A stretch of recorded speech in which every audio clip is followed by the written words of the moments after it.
களுத்துறை இங்கிரிய பிரதேசத்தில் லொரியையும் 4 பயணிகளையும் வலுக்கட்டாயமாக கடத்தியதாக தம்பதியினர் கைது செய்யப்பட்டுள்ளனர். குறித்த லொரியையும் போலீசார் கைப்பற்றியுள்ளனர். இங்கிரிய மேல்பிரிவை சேர்ந்த நபரின் வாகனமே இவ்வாறு கடத்தப்பட்டுள்ளது.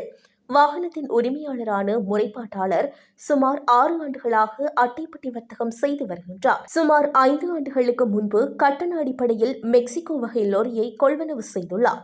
தவணை கொடுப்பனவை முறையாக செலுத்த முடியாததால் குத்தகை நிறுவனத்தால் வாகனம் பறிமுதல் செய்யப்பட்டுள்ளது.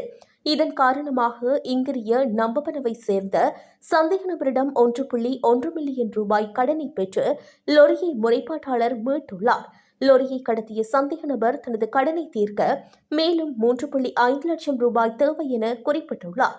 இதனைத் தொடர்ந்து அதன் உரிமையாளர் தனது நண்பர் மூலம் லொரிக்கான குத்தகை வசதியை பெற்று அதில் முதலில் 1,25,000 ரூபாய் தொகையை சந்தேக நபருக்கு வழங்கியுள்ளார். இந்த காலகட்டத்தில் முறைப்பாட்டாளரால் 2 மாதங்களாக வட்டி செலுத்த முடியவில்லை. சந்தேக நபரும் அவரது கணவரும் நேற்று முன்தினம் மோட்டார் சைக்கிளில் வந்து மகா இங்கிரிய கல்லறைக்கு அருகில் லொரியை நிறுத்தியுள்ளனர். இதனையடுத்து வலுக்கட்டாயமாக லொரியில் பயணித்தவர்களுடன் கடத்தி சென்றுள்ளதாக குறிப்பிடப்படுகின்றது.